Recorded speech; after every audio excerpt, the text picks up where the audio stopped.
Soy Fernando Díaz Villanueva. Hoy es 5 de enero de 2024 y esto es La Contracrónica.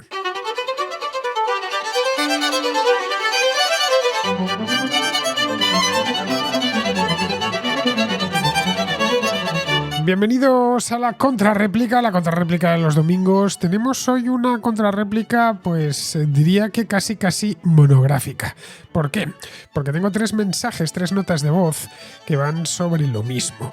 Es un tema que ya ha pasado por aquí no una, sino varias veces. Me refiero a este del nacionalismo y el patriotismo. Me fueron llegando estas notas de voz en distintos momentos, después de este primer debate que abrimos ya hace unos cuantos meses. Iba a decir que abrimos el año pasado. El año pasado fue seguro, pero creo que incluso viene de antes, que viene de 2023. La cuestión es que esto ha dado lugar, como sucede muy a menudo en la contrarréplica, a distintas opiniones por parte de la comunidad, lo cual me parece muy bien porque así enriquecemos el debate. Así que nada, voy a pasar las tres notas de voz y luego voy a darle una respuesta lo más completa posible. Esa es la razón por la cual sospecho, todavía no, acabo de empezar a grabar, sospecho que se me va a ir, si no todo, si prácticamente todo el programa. Pero bueno, si puedo, si me entra, meteré al menos una o dos notas de voz más. Os voy a dar el número de WhatsApp, que ahora lo he quitado de la miniatura de YouTube, que lo tenía porque empezaba a quitar elementos y rediseñarla a raíz de esta nueva iniciativa que emprendí hace ya semana y pico de empezar a dar, si no todas, si al menos unas cuantas contrarréplicas y contracrónicas y contrahistorias en vídeo a través de YouTube. Esto me ha obligado a rediseñar esta miniatura, a limpiarla un poquito. Llevaba ya con ella como 2 años y medio y bueno, pues a quitar elementos. Y uno de los elementos que he quitado, que tampoco se leía demasiado bien, era el número de WhatsApp. Total, lo doy los sábados y los domingos. Y muchos de vosotros, los habituales, desde luego, ya lo tenéis en la agenda. ¿Qué es lo que deberíais tener todos si queréis mandarme una nota de WhatsApp? Entre otras cosas porque creo que si no se mete en WhatsApp a alguien en la agenda no puedes enviarle nada, ni notas de voz, ni mensajes de texto, ni nada de eso. Bueno, os doy el número, es el 690-827909, 34 adelante cuando lo metáis en la agenda, porque el teléfono está registrado en España y por lo tanto ese es el código internacional. No os va a costar más, esto no es un SMS, sino un mensaje de WhatsApp. Y en fin, a estas alturas, 2025 ya, creo que esta aplicación de mensajería no tiene ningún misterio para nadie o para casi nadie. Respecto a la duración, 1, 2, 3 minutos, creo que para un comentario de estas características, de los que pide la contrarréplica, sobra y basta. Y dos cosas importantes. Una, que os oiga bien, es decir, evitad los lugares ruidosos, que los micrófonos, aunque vuestro oído haya filtrado esos ruidos tan molestos, los micrófonos no filtran nada. Es decir, pueden ser de la máxima calidad, bueno, de cuanta más calidad son, dependiendo del patrón que tengan, etcétera, más sonidos captan. Y entonces es importante que el lugar en el que se grabe, como yo por ejemplo ahora, hay un silencio absoluto aquí en mi estudio y además en este que tengo concretamente es muy raro que haya ruido fuera. En el de Madrid es algo diferente, de vez en cuando pasa la policía y se me cuela, pero en este en concreto no se oye un alma.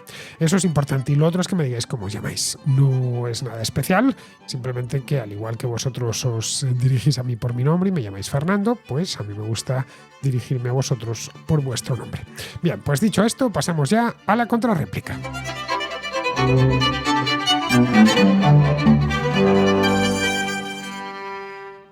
Como os decía en la introducción, tenemos una contrarréplica monográfica o casi monográfica, porque tenía estas tres notas de voz relativas al tema este del nacionalismo y el patriotismo.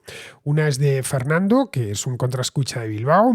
Otra es de Álvaro y otra más de Ignacio, que es un contraescucha de Granada. Álvaro no sé de dónde es porque no me lo ha dicho. Muchos contraescuchas me dicen soy fulanito y soy de tal ciudad. Y yo siempre, por supuesto, me gusta decir el origen. Bien, vamos a escuchar a los tres y luego comento esto de patriotismo y nacionalismo, que no va a ser la primera vez que lo haga, pero vamos, que ya a ver si, no sé si cerrar el tema este me da algo, me da en la nariz que va a ser realmente complicado, pero bueno, os hago una reflexión lo más larga y lo más completa posible. De hecho, después de escuchar estas 3 notas de voz de Fernando, de Álvaro y de Ignacio, me lo he preparado bien, me he apuntado aquí en el ordenador un montón de cosas, definiciones, etcétera, para centrar bien el balón y que quede lo más completo posible. Paso las notas de voz, como siempre hago, seguidas, una tras otra, y luego yo retomo el programa y ya lo comento con mucha más calma. Mira, hace unos meses te envié un audio en relación al tema del nacionalismo y el patriotismo, que ha ido por la contracrónica varias veces, ¿no?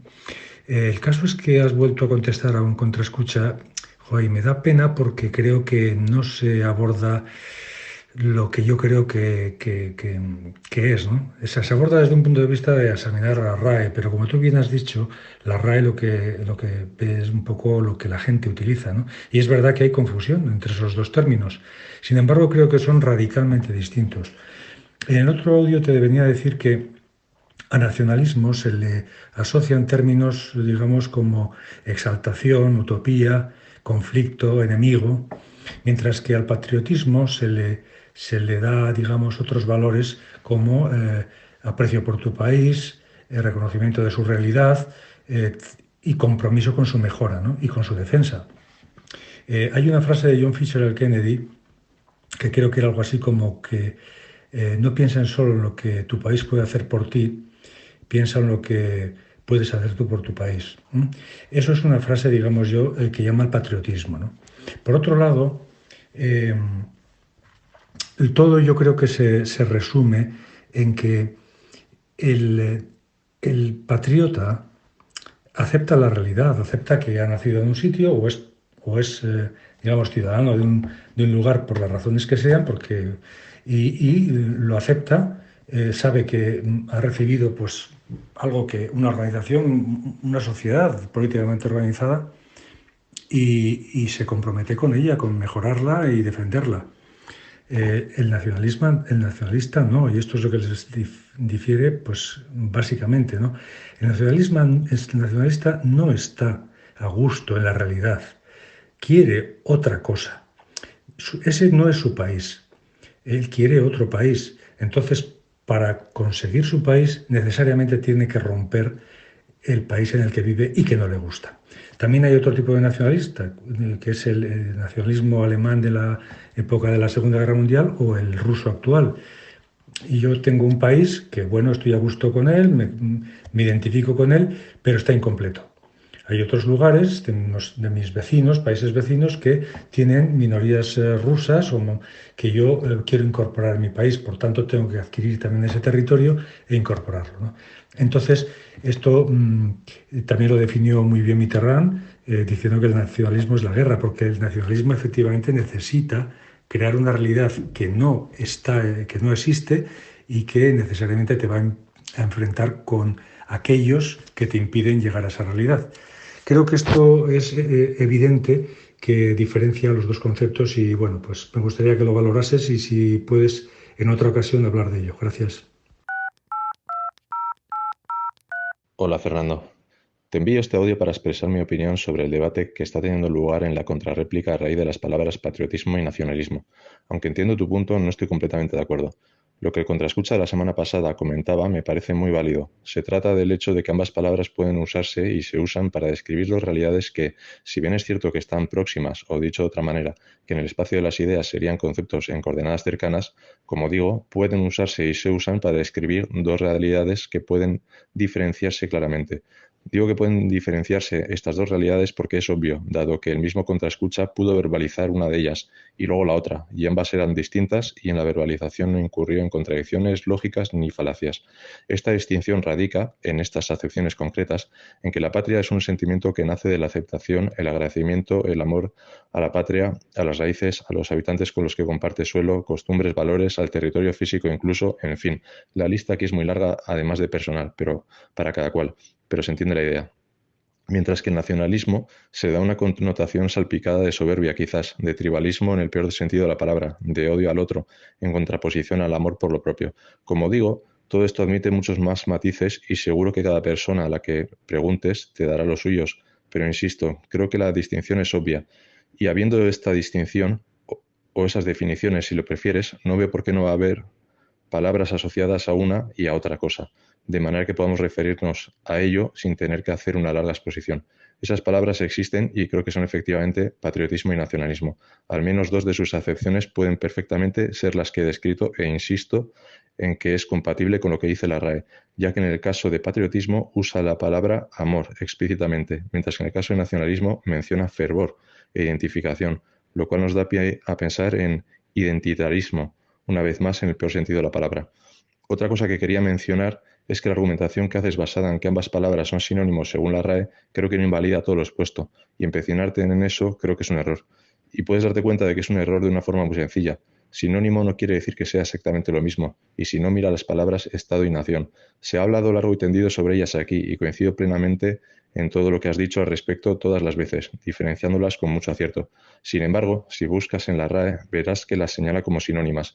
Estado y Nación, según la RAE, son sinónimas, y eso no invalida la distinción que haces de las mismas, pues es una forma de hablar válida, que cumple un propósito perfectamente válido, igual que en el caso de patriotismo y nacionalismo, y ese propósito no es otro que el de poder pensar y comunicarnos eficientemente.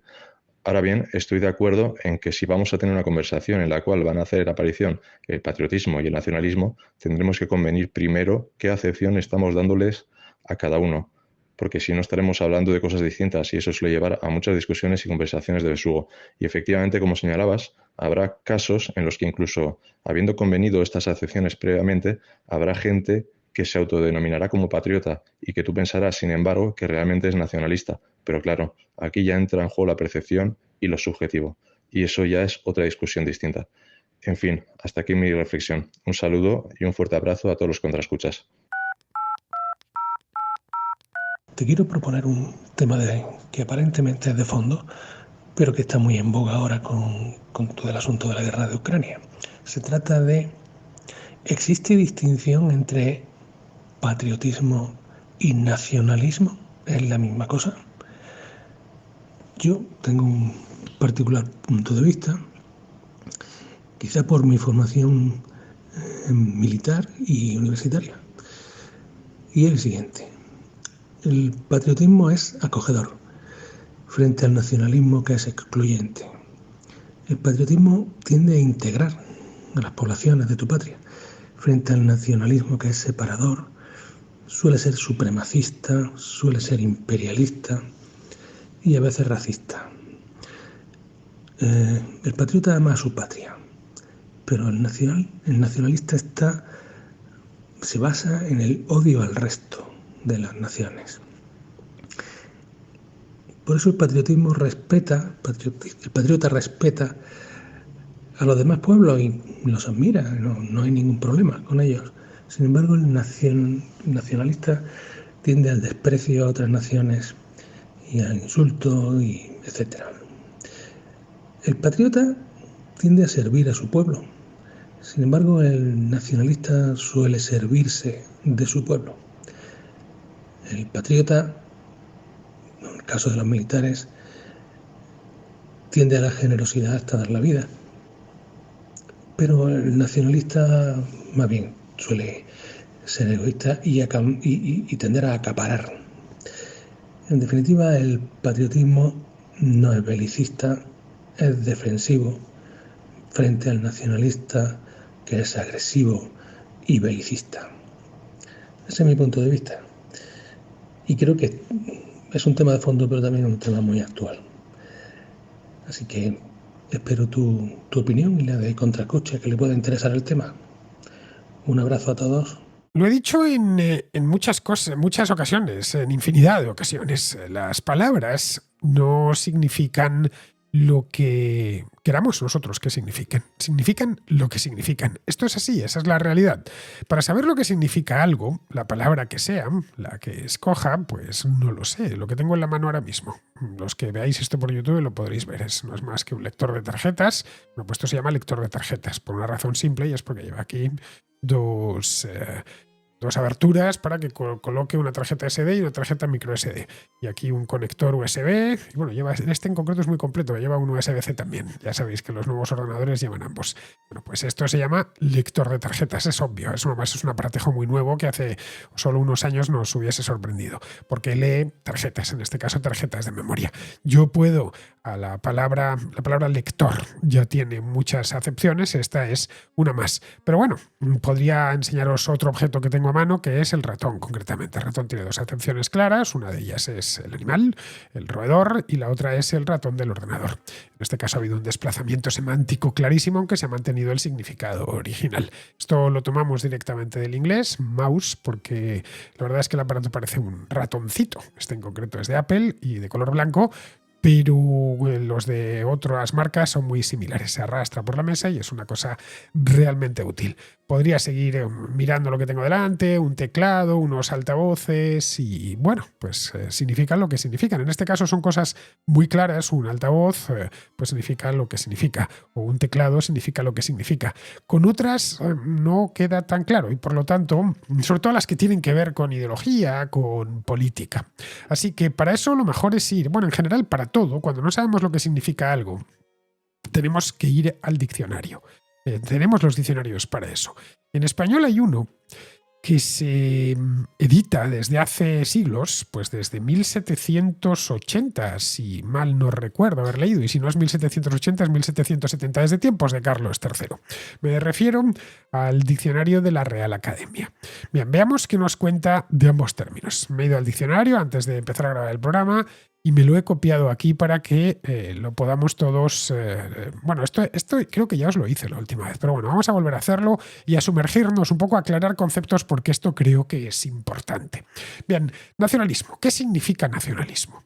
Bueno, de nacional, evidentemente viene de ahí, de nacionalismo. 1, masculino. Sentimiento fervoroso de pertenencia a una nación y de identificación con su realidad y su historia. 2, masculino, la segunda acepción. Ideología de un pueblo que, afirmando su naturaleza de nación, aspira a constituirse como Estado. Eso es nacionalismo. Patriotismo. 1, masculino, amor a la patria. El sinónimo, y sabéis que el diccionario de la Real Academia pone sinónimos debajo, sinónimo, nacionalismo. En nacionalismo pone también sinónimo patriotismo. Y la segunda acepción sería sentimiento y conducta propios del patriota.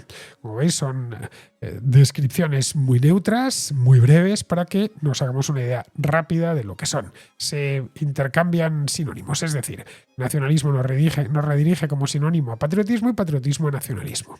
Bien, veamos lo que es un patriota. Vamos a profundizar un poquito más. Un patriota tiene 3 acepciones en castellano, el término patriota. 1 es la primera, masculino y femenino, persona que tiene amor a su patria y procura todo su bien. Sinónimo, nacionalista.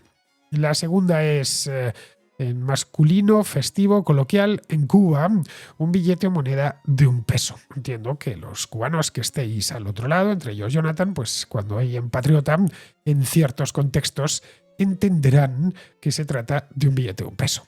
Y el tercero también es un americanismo de masculino, Nicaragua, un plátano maduro, que al parecer allí pues se les llama patriotas. Yo esto era algo que desconocía hasta que nos pusimos con esta historia de patriotismo y nacionalismo. Vamos, que entiendo que todos los hispanohablantes que no sean nicaragüenses o no tengan mucha relación con los nicaragüenses pues lo desconozcan. Pero la que nos interesa en este caso es la primera. Persona que tiene amor a su patria y procura todo su bien. Y como sinónimo de esa acepción tenemos nacionalista.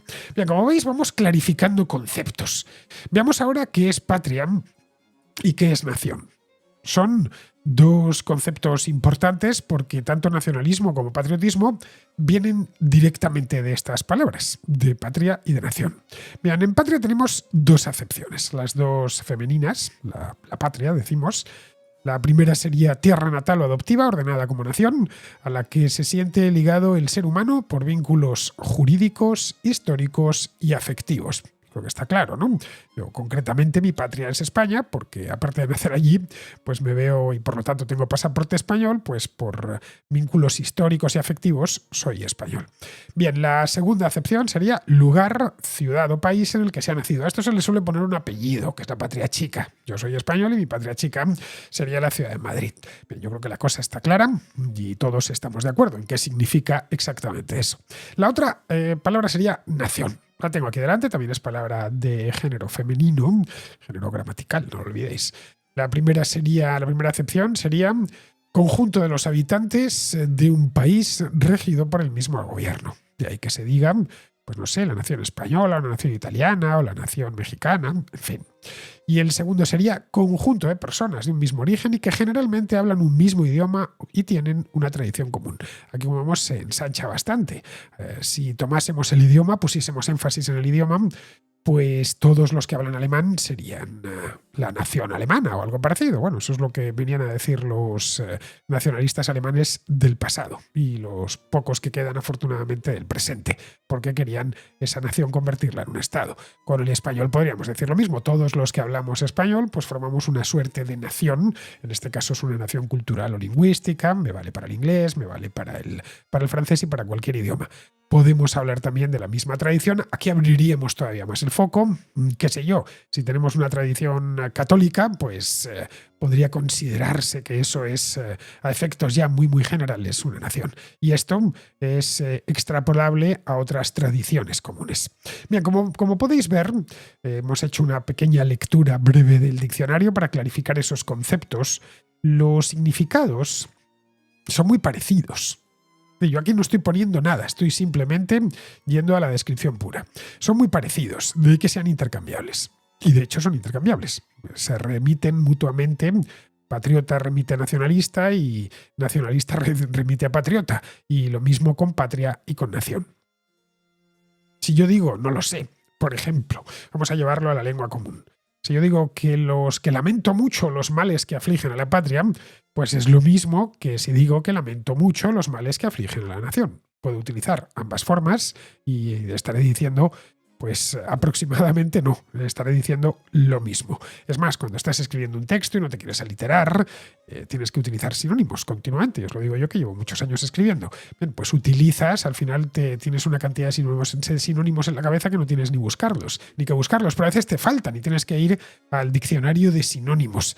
Yo creo que todos los que nos dedicamos a escribir tenemos un diccionario de sinónimos en casa que ahora ya apenas utilizamos porque los buscamos en internet. Pero bueno, que es realmente útil. Bien, en este caso, si acabo de decir nación, pues la siguiente línea procuraré no volverlo a decir para que no sea muy repetitivo. Entonces utilizaré la palabra patria. Bien, a partir de aquí ya hemos clarificado los conceptos y hemos descrito lo que son.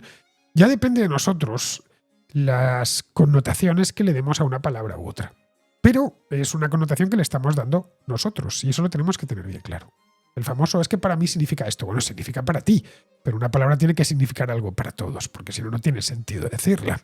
Es como si yo digo que este lector de tarjetas, os lo vuelvo a mostrar, pues es una rueda. Que no, que eso no es una rueda, Fernando, que es un lector de tarjetas. No, es una rueda, te lo digo yo. No, así no funciona la lengua. Utilizamos palabras para que nos entiendan, nada más, para hacernos entender. Por resumirlo mucho, cuando yo hablo, yo os estoy hablando en una lengua concreta, que es el español, utilizando palabras que entiendo que todos o prácticamente todos entendéis sin ningún problema. Es más, procuro utilizar, a pesar de que, como es obvio, tengo acento español, más concretamente castellano, y empleo algunos modismos propios de mi tierra, pues entiendo que un argentino, un mexicano, un colombiano, un guatemalteco, un cubano me entiende sin ningún problema porque trato de emplear un registro lo más neutro posible de nuestro idioma, de lo que compartimos. Es decir, entiendo que ciertas palabras pueden tener significados con connotaciones algo distintas y esas palabras procuro conocerlas antes. Ahora bien, entiendo que la mayor parte de las palabras significan de forma general lo mismo para todos. Podemos, eso sí, darle connotaciones nuevas.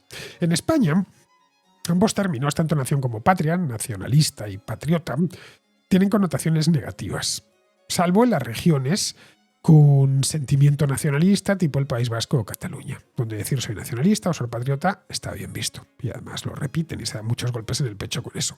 Bien, ¿esto por qué es así?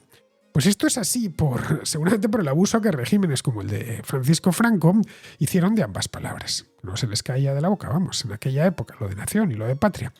En la guerra civil estoy hablando, los partidarios de la sublevación del 36 se hicieron llamar a sí mismos nacionales. Y luego estos mismos nacionales, una vez habían ganado la guerra, crearon el movimiento nacional. movimiento nacional arruinó ya definitivamente aquello, el uso del término para sus enemigos, que a partir de los años 50-60 dejaron paulatinamente de emplearlo, al menos con carácter para toda España. Utilizan el término la izquierda, no suele utilizar el término nación refiriéndose a España, pero suele utilizar muy a menudo el término nación para referirse al País Vasco, a Cataluña, bueno, o a casi cualquier cosa en España. Andalucía, Galicia, lo que digo, cualquier cosa. León, lo que me encuentran un lugar donde pueden crear o donde encuentra ya previamente quizá un movimiento nacional o nacionalista con algo de fuerza y automáticamente se suman a él. En otros países hispanos, hay que recordar aquí algo importante que a veces se nos olvida a los españoles. Los españoles solo constituimos algo así como el 7 o el 8% de todos los hispanohablantes. Es decir, somos una minoría pequeña, de hecho. De cada 10 hispanohablantes que hay por el mundo, es que no llegamos a 1 los que hablamos español de España, si queremos llamarlo así. En otros países hispanos, el término patria o el término nación o el término patriótico o nacionalista tienen significados positivos, porque tienen una historia distinta. No sé, decir en Argentina, por ejemplo, que se es un patriota es algo muy positivo. Tengo argentinos al otro lado que lo pueden corroborar. Lo mismo en prácticamente todos los países hispanos de América. Bueno, si no directamente en todos. El término nación tampoco tiene una carga negativa, menos todavía que lo de patriota. Siguiendo con el ejemplo de Argentina.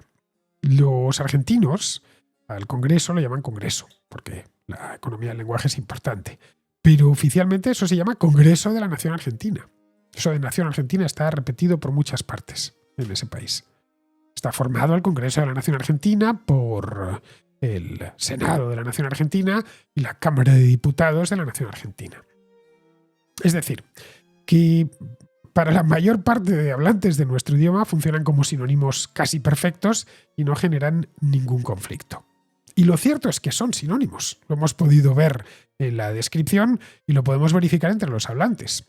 Si volvemos a la definición del Diccionario de la Real Academia, nos encontramos con que nacionalismo lo define, lo acabamos de ver, como en su primera acepción, que es la que nos interesa aquí, como sentimiento fervoroso de pertenencia a una nación y de identificación con su realidad y con su historia. Mientras que patriotismo lo define también en su primera acepción como amor a la patria.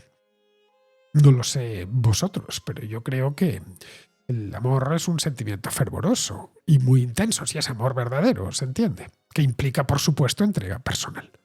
Así que podrían haberlas descrito de la misma manera. Tener un sentimiento fervoroso hacia tu país es patriotismo, pero también es nacionalismo. Puedes utilizar el amor. Pongamos que invertimos la descripción y serían válidas para ambos.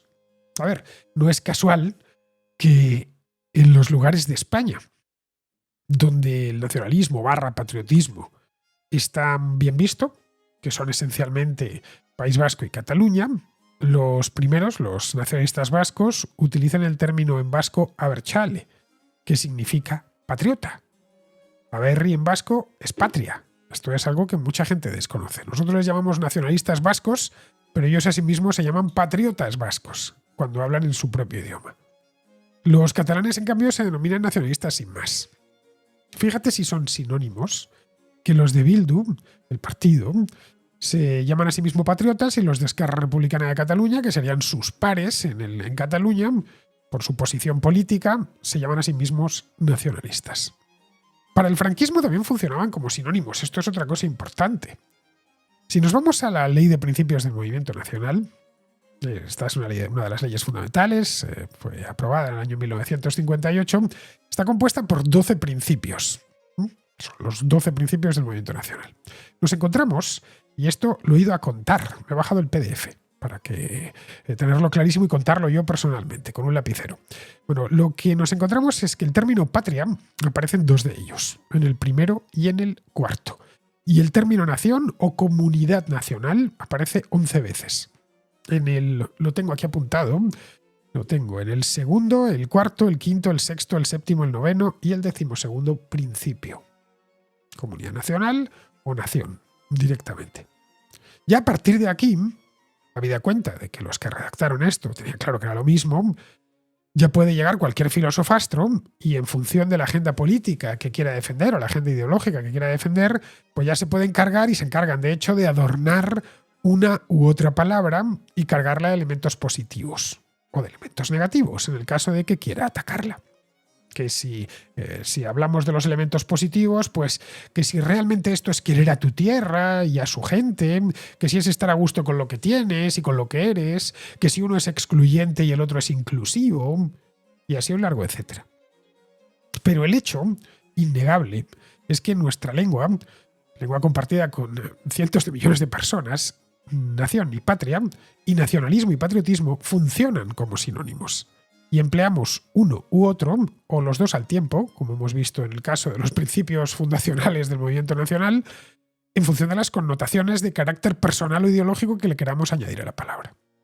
En España, esos filosofastros pues han tenido que hacer horas extra, especialmente en los últimos 30 o 40 años. No les ha quedado más remedio, porque tanto a escala nacional como regional se ha abusado mucho de ambos términos. Y se sigue abusando de ellos. Siempre, por supuesto, con motivaciones políticas, porque los filosofastros se dedican a eso.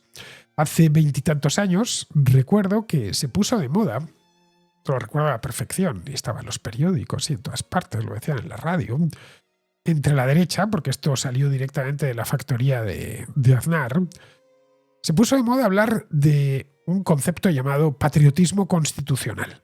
Porque claro, el término nacionalista se identificaba con los nacionalistas vascos y catalanes y el término patriotismo a secas, sin ponerle un apellido, se identificaba con la extrema derecha, que nunca ha dejado de llamarse a sí misma patriota. Si habláis con cualquier persona que sea, qué sé yo, neofranquista o directamente de extrema derecha, te lo va a decir con todo el orgullo del mundo, además sin la mano en el pecho, yo soy un patriota, sin sonrojarse lo más mínimo. El problema era que eso de patriotismo constitucional ni siquiera era de cosecha propia. Lo tomaron prestado de un filósofo alemán llamado Jürgen Habermas, que se lo había sacado de la manga unos años antes para combatir el nacionalismo identitario en Alemania, el de tipo étnico, ya sabéis. Bueno, en Alemania tienen también una historia muy atormentada, especialmente la historia del siglo XX, por razones que no hace falta que os recuerde. Nos encontraron con el mismo problema, ya que el nazismo abusó de términos como los términos equivalentes en alemán, que sería patria sería Vaterland y nación sería Nation. El alemán medio, de hecho, procura evitarlas porque sabe que están cargadas políticamente y se queda con versiones más descafeinadas. Los que conozcáis la lengua, conozcáis el país o estéis mucho con alemanes, les habréis oído decir muchas veces eso de Heimat, que viene de Heim, que significa hogar, y que tiene una carga pues más hogareña, ¿no? Más emocional, más cultural, pero desde luego no tiene una carga política. Los comunistas de Alemania del Este, de la RDA, esto lo sabían bien, perfectamente, la carga que tenía la palabra Heimat y la que tenía Vaterland o la que tenía Nation. Así que emplearon de forma intensa el término Heimat. El himno de los pioneros de la Alemania del Este se titulaba Unsere Heimat. Una canción, por cierto, muy cursi y mojigata, que cantaba a los bosques, a los ríos, a los animalitos del campo. En países cuya historia no ha sido tan problemática o no es tan problemática como el caso de España o el caso de Alemania, nación y patria se utilizan con más normalidad. En inglés, por ejemplo, se dice continuamente el término homeland sin ningún problema, que es el equivalente a patria, o nation, sin que eso suponga nada especial desde el punto de vista político. Funcionan como sinónimos y así lo puedes ver en libros, en noticias en televisión, en la prensa, vamos, ambos, Homeland y Nation, nación, vamos. De hecho, el secretario de Interior, el ministro de Interior en el Reino Unido se llama Home Secretary, el secretario del hogar, es la traducción literal. Hay en la BBC un documental que descubrí estas navidades, aprovechando que estaba aquí. Bueno, me lo he visto entero estas navidades, me lo terminé rápido además porque creo que tiene 5 capítulos, sobre cómo se construyó la red de canales de Gran Bretaña, que es una de las infraestructuras que a mí más me fascinan de este país. Es maravillosa. Además son preciosos los canales con sus barquitos alargados. Bueno, y qué implicaciones de tipo económico, social, político tuvo la construcción de esta red de canales que se hizo esencialmente entre el siglo XVIII y el siglo XIX. Bueno, la presenta esta serie una historiadora llamada Liz McIvor y se titula, el título literal es Canals, The Making of a Nation, es decir, canales, la construcción de una nación, podríamos traducirlo. En inglés nation no tiene connotaciones racistas ni excluyentes, como comentaba uno de vosotros. Significa lo que significa y como tal se usa. Lo mismo sucede con Homeland. Es cierto que tienen matices, Nation y Homeland, pero a efectos prácticos se utilizan de manera indistinta. Vamos, utilizan la U Homeland o Nation. Ahora bien, en el Reino Unido, esto es algo que he podido observar, los términos nationalist o patriotic sí que tienen connotaciones negativas. Curiosamente no lo tiene Homeland ni lo tiene Nation, pero las personas que practican eso sí que lo tienen. Hay un partido neonazi en el Reino Unido llamado Patriotic Alternative y la gente de extrema derecha se refiere a sí misma como nationalist o patriots. Así que si alguien en el Reino Unido dice que es un patriot, pues van a pensar que es alguien de extrema derecha, inevitablemente, porque ya va cargada esa palabra. Pero, en cambio, Homeland no está cargada. Y en Estados Unidos, en cambio, el término patriot tiene connotaciones positivas. Es cierto que últimamente ha ido adquiriendo algunas connotaciones negativas porque ciertos grupos de derecha se quieren apropiar del término, pero en líneas generales sigue teniendo connotaciones positivas porque eso de patriot se asocia a los padres fundadores y a la guerra de independencia a finales del siglo XVIII. Aún así, incluso con estas nuevas connotaciones que le están entrando, hay un equipo de fútbol americano, si sois aficionados lo conoceréis muy bien, muy popular, que es de Boston, que se llama New England Patriots, los Patriotas de Nueva Inglaterra.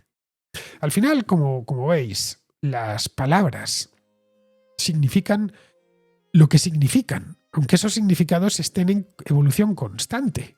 Es decir, la Real Academia, en el caso del español, o el diccionario de Cambridge, en el caso del inglés, se limitan a recoger el uso de la lengua. Los propietarios de la lengua son sus hablantes, pero todos, no uno, que dice esto va a empezar a significar esto. En fin, para eso tenemos ya a los identitarios, especialmente a los de izquierdas, que andan obsesionados con la lengua y con lo que significan las palabras. La Real Academia está observando continuamente a los hispanohablantes para saber qué es lo que hay, qué es lo que dicen, nada más, y a qué uso le dan a las palabras. Porque sucede que a veces los significados cambian con el tiempo. Sobre todo en lenguas habladas por tanta gente en países tan distintos y tan distantes entre sí como el inglés o el español, esa evolución puede incluso ser diferente en función del país. Pero vamos, de cualquier manera, para que se produzca un desplazamiento semántico, ha de pasar mucho tiempo. Esto no va de un día para otro. No es porque lo diga Habermas o un filósofo cualquiera, o peor aún, uno de estos filosofastros que trabajan para los políticos. No funciona así.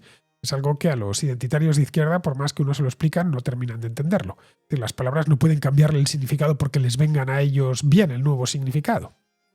Bien, en el caso de la Real Academia, asume o completa el nuevo significado cuando ya observa que la práctica totalidad de los hablantes asumen el nuevo significado. Entonces lo fija. Limpia, fija y da esplendor, ya sabéis, el lema de la Real Academia. Ese desplazamiento semántico no se ha producido aún. Es decir, en el caso que nos afecta, que patriotismo y nacionalismo vienen a significar en líneas generales exactamente lo mismo, muy parecidos. En este punto, claro, a título individual podemos, no lo sé, o pensar que significan otra cosa, porque queremos que signifiquen eso, porque se ajusta mejor a nuestras ideas o porque un filosofastro nos ha convencido de ello. Podemos persuadirnos de que una palabra es buena y la otra mala, pero nos estaremos engañando, porque como decía al principio, las palabras significan lo que significan, no lo que nos gustaría que signifiquen. Bien, como os decía, se me hizo el programa, era previsible, media hora de programa así, muy bien, en fin, voy a meter uno más. Voy a meter una nota de voz que tengo por aquí, estoy mirando, vamos a meter esta de Daniel. Bien, como sabéis, hace hace un tiempo, no me acuerdo cuándo, los habituales de la contrarréplica del domingo lo recordaréis, pero creo que fue el año pasado, en algún momento de 2024. Trajo aquí un contraescucha el tema este de Moneo, que es un arquitecto navarro que tiene mucha fama, en fin, que de estas vacas sagradas de la arquitectura, hablando pues de los destrozos que había ido haciendo Moneo en distintas partes de España. Bueno, yo le dije que sí, que tenía toda la razón del mundo y la cosa se quedó ahí. Pues bien, hoy nos envía otra Álvaro, que nos habla también de Moneo, pero concretamente del destrozo que hizo en la ciudad de Ávila, una ciudad medieval preciosa que está en Castilla y León, cerquita de Madrid. Bueno, antes de nada, vamos a escuchar a Álvaro. Hola Fernando, muy buenas, ¿qué tal? Pues mira, yo quiero continuar un poco más con el tema este de Moneo que se trató en la contrarréplica. A ver, yo me he criado en Ávila y conozco bastante bien el mazacote ese que hay en la Plaza de Santa Teresa, que la conocemos más como el Grande, ¿vale? En la ciudad. Pero bueno, antes de esto quiero proponer una idea, y es que el Centro de Investigaciones Sociológicas pase a llamarse Centro de Instigaciones Socialistas. Así mantendría las mismas siglas y además definiría mucho mejor lo que hacen. Yo creo que con los impuestos que nos roban, por lo menos que tengan en cuenta esa propuesta, ¿no? Bueno, ya fuera de bromas, el tema del edificio de Moneo en Ávila, pues generó muchísima polémica cuando se planificó y, bueno, después se construyó, claro. De hecho, es que hasta, no sé si lo sabías, pero hasta la UNESCO tuvo que intervenir y hubo durante un tiempo en Ávila miedo a que la ciudad perdiese el título de Patrimonio de la Humanidad. Claro, obviamente al final no pasó, pero ya se ve hasta qué punto este mamotreto ha generado polémica. Bueno, yo todavía era pequeño cuando lo construyeron, pero sí que me acuerdo de la plaza antes de Moneo y la verdad es que no había color para nada. Había muchísima más sensación de espacio, se podía ver mejor y bueno, lo más importante es que la plaza mantenía ese estilo antiguo tan atractivo, ¿no? Que gusta. Además, es que si te fijas en las fotos que puedes encontrar en Google, siempre intentan ocultar esa cosa de edificio cuando, por ejemplo, sacan fotografías de la iglesia de San Pedro. Yo no tengo idea de arquitectura, pero vamos, el tema de gusto visual creo que cualquiera puede estar de acuerdo que ese edificio ahí no pinta nada. Es más, me recuerda mucho, tú que te gusta visitar Inglaterra, los edificios estos horribles que se pusieron de moda en el Reino Unido en los años 60, pues eso, como símbolo entre comillas de modernidad, ¿no? Yo supongo, bueno, todos son suposiciones mías, que algún político de la época se llevaría alguna buena tajada por la construcción de este edificio en Ávila. Claro, es que si no, no me lo explico. Y bueno, por último te mando un enlace a una noticia del 2003 que entrevistan a Moneo y, bueno, así en plan de bromas, es para que te cabrees más o te diviertas. Se justifica de una manera bastante graciosa. En fin, yo propongo que por lo menos si no lo van a tirar abajo, lo recubran con piedra para arreglar un poco el desastre y pegue más con su entorno. Y nada, bueno, pues muchas gracias por tu programa y saludos a los contrascustas. Hasta luego. El edificio de Rafael Moneo en Ávila está en la Plaza del Mercado Grande. Cualquiera que haya ido a Ávila ha pasado por allí, es imposible no pasar por la Plaza del Mercado Grande. Está justo entre la Puerta del Alcázar y la iglesia románica que hay al otro lado de la muralla, que creo recordar que es la iglesia de San Pedro. Bueno, se trata de un bloque de viviendas. El edificio tiene, creo que son 4 plantas más bajo.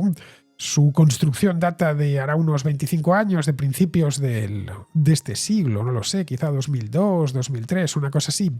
Y este edificio fue desde el principio objeto de mucha controversia, debido a que era más alto de lo que se esperaba, a que sus dimensiones, los materiales empleados en él, bueno, muchos entre los que me encuentro, y por supuesto creo que la mayor parte de los abulenses consideran que no se integra bien con el entorno histórico de Ávila. Y todo a pesar de que, claro, si esto lo hubiera hecho un arquitecto desconocido, pues si hubiera sido un edificio barato, pues vale bien. El error sería que se ha encargado quizá la persona no adecuada, pero es que aquí se le encargó a Moneo porque iba a ser, bueno, la primera obra de Moneo en Ávila, ya una auténtica celebridad, uno de los arquitectos más prestigiosos de España, que ha construido por todo el mundo. Bueno, pues a pesar de eso, lleva años desde que se construyó y va para un cuarto de siglo coleccionando críticas por parte de todo el mundo, de ciudadanos, de asociaciones, de gente con buen gusto, bueno, hasta de la UNESCO, que como bien nos ha contado Daniel, hace unos años pues expresó su preocupación de que si eso iba a afectar a la estética de la ciudad y por lo tanto cabría la posibilidad de que le quitasen el título de Patrimonio de la Humanidad. Ya os digo, los que no conozcáis Ávila, esa ciudad es una auténtica joya, de las pocas ciudades que quedan completamente amuralladas. Y aparte de la muralla es que por dentro luego es una maravilla. Bueno, el edificio de cualquier manera es completamente desproporcionado y no respeta. Y esto creo que estoy hablando con hechos. ni el carácter monumental de una ciudad como esa. Es decir, este edificio hecho en un barrio de Madrid no pasaría desapercibido, pero en una ciudad como Ávila y más en ese lugar, de nuevo, al lado de las afueras de Ávila también pasaría desapercibido, al lado de la estación de tren o donde está la Nissan, pues no habría ningún problema, nadie hubiera dicho nada. Pero caray, entre esta iglesia y la muralla, de ahí que le hayan llamado, que es un atentado contra el patrimonio, etc. El edificio al parecer se construyó, según me contaron, porque esa plaza, una plaza pues como tantas plazas había en las ciudades antiguas españolas que tenían tráfico y tenían coches aparcados, ¿no? Quería el ayuntamiento a principios de siglo eliminar el tráfico rodado y bueno, aprovechó para que se hiciesen obras. Fue entonces cuando apareció este proyecto que, como os decía, parece sacado. No es que sea un edificio horrendo, si en otro lugar pues pasaría desapercibido, no sé, parece sacado de un barrio de las afueras. No es que sea un edificio feo con avaricia, es un edificio como hemos visto miles en distintas partes del mundo, como es en Madrid hay miles. De hecho, en un barrio de las afueras pasaría desapercibido y a nadie le importaría lo más mínimo si lo tiran. Pero es que no está en las afueras, está en una plaza realmente bonita de una ciudad patrimonio de la humanidad. Entre la puerta de la muralla, la catedral debe estar a 200 metros de allí y bueno, y la propia iglesia de San Pedro, que es una iglesia románica muy bonita, que pues que por el estilo que tiene debe de ser del siglo XII. Luego frente al edificio, hay unas construcciones, unos edificios más antiguos, no sé, de quizá el siglo XVIII, yo creo, XIX, estoy hablando de memoria, ¿eh? Pero vamos, que por ahí, aproximadamente, con un soportal, tienen de hecho una altura menos. Algunos cafés muy agradables en la plaza. Ávila es una ciudad muy fría en invierno, es una de las ciudades más frías de España, que hay buenas nevadas, pero en verano es una ciudad a cambio fresquita, precisamente porque está muy alta. Y esa es la razón por la que muchos madrileños van ahí en verano a pasar el fin de semana o el domingo. Por lo visto, pues se come muy bien. A mí la comida abulense no es que me vaya mucho, pero tiene el chuletón, se sientan allí, se toman café, comen su chuletón y es todo tan bonito que da gloria estar. Bueno, pues en el centro de esa plaza hay una estatua de Santa Teresa, todo bien bonito hasta que uno se encuentra con ese mamotreto. De hecho, si vienes desde la parte interior, no desde la muralla, sino desde fuera, pasas por una placita que es un encanto, ves el ábside de la iglesia de San Pedro, cruzas el ábside, atraviesas y de pronto te encuentras con eso. Si sales por el lado derecho de la iglesia es cuando te das más susto, porque te la encuentras de frente. Bueno, lo que voy a hacer es, voy a buscar, ahora cuando esté editando este programa, voy a buscar una fotografía de un par de ellas, desde las dos vistas, en una que se vea la iglesia y en otra que se vea la puerta del Alcázar, para que veáis que no me invento nada. Bueno, hace daño a los ojos y destroza esa entrada en la ciudad, que es, por cierto, una de las principales, si no la principal. Pero nada, cuando le entrevistaron a esta entrevista que me ha pasado Daniel, dijo Moneo que no, que todo mentira, que le parecía un edificio fabuloso, que había respetado el espíritu histórico de Ávila. Bueno, lo había respetado muchísimo y no sé qué más. Bueno, ya sabéis, la gramática parda esta que suelen gastar los arquitectos, que empiezan a dar unas explicaciones de que si el proyecto, que si los equilibrios, que si no sé qué más, y se quedan tan anchos. El destino de ese edificio, como el de la ampliación del Prado, debería ser sucumbir a la piqueta y nada más. Y que además el trabajo lo empezase a hacer el propio Moneo en persona, porque luego el tío va muy sobrado, que es lo peor de todo, se cree un genio y lleva décadas haciendo el mismo cubo por todas partes. Bueno, en fin, ya se sabe que los arquitectos estrella suelen trabajar para lo que otros arquitectos hablen de ellos y se maravillen con sus ideas de casquero. Como ya dije en el otro programa en el que hablé de esto, con lo bien que hubiera estado Moneo quedándose en su Tudela natal, que se está muy bien, y destrozando la nada allí, en su propio, y que sus paisanos se enfrentasen a él. Pero nada, el tío se ha pasado la vida desfigurando las ciudades de los demás, entre ellas Madrid, que lo que hizo en el Prado eso no tiene perdón de Dios. Bueno, pues con esto ya terminamos la contrarréplica de hoy. Espero que os haya gustado. No ha sido monográfica al final, como pensaba, sino casi monográfica, y espero que haya dejado ya, con esta reflexión tan larga que he hecho sobre lo de patriotismo y lo de nacionalismo, espero que ya haya quedado claro. Pero bueno, que si queréis seguir enviando vuestras opiniones y reflexiones, yo encantado de recibirlas. Pues bien, queridos, con esto terminamos ya la contrarréplica de hoy, domingo 5 de enero, Noche de Reyes es hoy, por cierto, y me despido de todos vosotros. Hasta mañana.